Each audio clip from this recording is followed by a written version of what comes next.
بسم اللہ الرحمن الرحیم۔ امام شافعی رحمۃ اللہ علیہ کے زمانے کا واقعہ ہے کہ ایک علاقے کا گورنر تھا۔ وہ اپنے وقت کا بادشاہ تھا۔ وہ اپنی بیوی کے ساتھ اپنے گھر میں تنہائی کے لمحات میں تھا۔ خامد اچھے موڈ میں تھا، لیکن بیوی کسی وجہ سے ناراض تھی۔ خامد جتنا اس سے پیار کی باتیں کرتا تو بیوی اتنا ہی اس سے چڑھتی اور اس سے بدتمیزی کرتی۔ جب خامد نے بہت زیادہ اس سے محبت کا اظہار کیا تو عورت کا دماغ اس وقت گرم تھا۔ وہ بے وقوف آگے سے کہنے لگی کہ او جہنمی پیچھے ہٹ، مجھے ہاتھ مت لگا۔ جب اس نے خامد کو جہنمی کہا تو آخر وہ بھی مرد تھا اور اس کو غصہ آ گیا۔ اس نے کہا کہ اچھا اگر میں جہنمی ہوں تو پھر تجھے میری طرف سے طلاق۔ اب رات گزر گئی۔ صبح جب دونوں کا دماغ ٹھنڈا ہوا تو عورت کو بھی غلطی کا احساس ہوا کہ میں اپنے شوہر سے ناراض تھی، مگر مجھے یہ الفاظ نہیں کہنا چاہیے تھے کہ جہنمی پیچھے ہٹ۔ میں نے تو غلطی کر لی۔ اب وہ خامند سے پوچھنے گئی کہ کیا مجھے واقعی میں طلاق ہو گئی ہے۔ اس نے کہا کہ پتہ نہیں، لیکن یہ شرط تھی کہ اگر میں جہنمی ہوں تو تجھے میری طرف سے طلاق، لہٰذا مجھے کسی عالم سے پوچھنا پڑے گا۔ خامند نے علماء کو بلا لیا۔ علماء کہنے لگے کہ اس کا جواب ہم تو نہیں دے سکتے، اور اس چیز کی کون گارنٹی دے کہ آپ جہنمی نہیں ہیں؟ کون فیصلہ کر سکتا ہے؟ یہ تو قیامت کے دن اللہ تعالیٰ فیصلہ کریں گے۔ لہٰذا یہ بات زبان زد عام بن گئی۔ سینکڑوں علماء سے رابطہ کیا، مگر کوئی عالم یا مفتی اس کا جواب نہیں دے پا رہا تھا۔ بادشاہ پریشان تھا۔ وہ اپنی خوبصورت بیوی کو طلاق نہیں دینا چاہتا تھا، اور بیوی بھی اب طلاق نہیں لینا چاہتی تھی۔ چنانچہ امام شافعی رحمۃ اللہ علیہ کو کسی نے بتایا کہ فلاں علاقے میں یہ واقعہ پیش آیا ہے۔ انہوں نے فرمایا مجھے وہاں لے چلو، میں اس سوال کا جواب دے سکتا ہوں۔ چنانچہ امام شافعی رحمۃ اللہ علیہ آئے اور انہوں نے حاکم سے پوچھا کہ کیا واقعہ پیش آیا ہے۔ اس نے بتایا کہ اس طرح میری بیوی نے یہ الفاظ کہے اور میں نے اس کو جواب میں یہ الفاظ کہے، اب آپ بتائیں کہ طلاق ہوئی یا نہیں۔ امام شافعی رحمۃ اللہ علیہ نے فرمایا بادشاہ سلامت، اس کا جواب دینے کے لیے مجھے آپ سے تنہائی میں کچھ باتیں پوچھنی پڑیں گی۔ بادشاہ نے کہا ٹھیک ہے، آپ پوچھ سکتے ہیں۔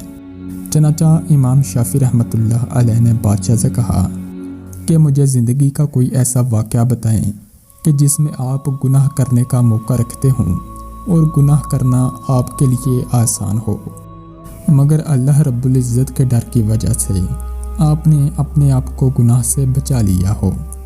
بادشاہ سوچتا رہا اور کہنے لگا کہ ایک دفعہ میری زندگی میں یہ واقعہ پیش آیا۔ کہنے لگا کہ ایک دن میں اپنے دفتر کے کام سے فارغ ہو کر اپنے بیڈ روم میں داخل ہوا۔ میں نے دیکھا کہ محل میں کام کرنے والی لڑکی میرے کمرے میں چیزوں کو سنوار رہی تھی۔ جب میری اس کے چہرے پر نظر پڑی تو لڑکی حسن و جمال میں تھی۔ چنانچہ میں نے کمرے کا لاک لگا کر بند کر دیا، اور جب میں لاک لگا کر آگے بڑھا تو وہ لڑکی سمجھ گئی کہ میری نیت خراب ہے۔ وہ نیک پاک دامن عورت تھی۔ اس نے میری طرف دیکھ کر کہا کہ اے بادشاہ اللہ سے ڈر۔ میرا دل ڈر گیا اور میری آنکھوں کے سامنے میدان محشر کا منظر آ گیا کہ جب میں اللہ کے سامنے پیش ہوں گا تو اپنے اللہ کو کیا جواب دوں گا۔ اور میں نے تالا کھول دیا اور لڑکی سے کہا کہ چلی جاؤ۔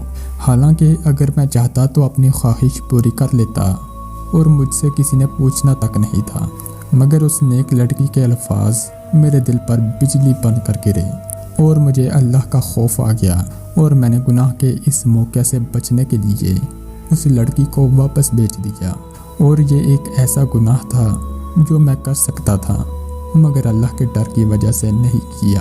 جب اس نے یہ واقعہ سنایا تو امام شافعی رحمۃ اللہ علیہ نے اس سے کہہ دیا کہ آپ کی بیوی کو طلاق نہیں ہوئی، اس لیے کہ آپ جہنمی نہیں بلکہ جنتی ہیں۔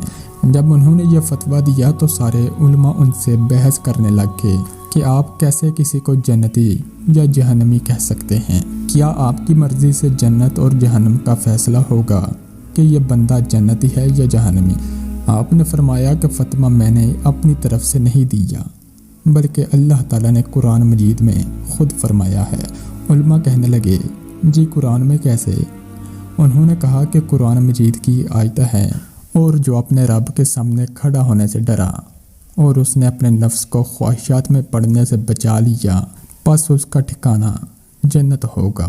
اللہ تعالیٰ نے چونکہ فرما دیا، لہٰذا میں فتویٰ دیتا ہوں کہ اس کبیر گناہ سے بچنے کی وجہ سے یہ بندہ قیامت کے دن جنت میں داخل ہوگا۔ جو شخص آج کے دور میں بھی گناہ کی دعوت ملنے کے باوجود اپنے آپ کو مضبوط رکھتا ہے اور دعوت دینے والے کو نہیں کا جواب دیتا ہے، تو وہ شخص قیامت کے روز اللہ تعالیٰ کی جنت میں داخل ہوگا۔ اللہ تعالیٰ ہم سب کو پاک دامنی کی زندگی گزارنے کی توفیق عطا فرمائے۔ بیوی کی خوشیوں اور خواہشوں کا خیال رکھنا شوہر کی ذمہ داری ہے، کیونکہ وہ آپ کے علاوہ کسی سے نہیں کہہ سکتی۔ شوہر کا پیار، وقت اور توجہ ہی بیوی کے لیے سب سے بہترین تحفہ ہے۔ میاں بیوی کے رشتے میں ہار جیت کا پہلو نہیں ہوتا۔ اس رشتے میں لڑائی جھگڑے کا کوئی نتیجہ نہیں نکالا کرتے، بلکہ بغیر کسی نتیجے کے ہی آپس میں صلح کر لینا اس رشتے کا حسن ہے۔ بزرگ فرماتے ہیں کہ ایسی عورت سے شادی کرو جس عورت کے چہرے پر غصے کی حالت میں بل نہ آتے ہوں اور ہر قسم کے حالات میں صابر اور شاکر ہو۔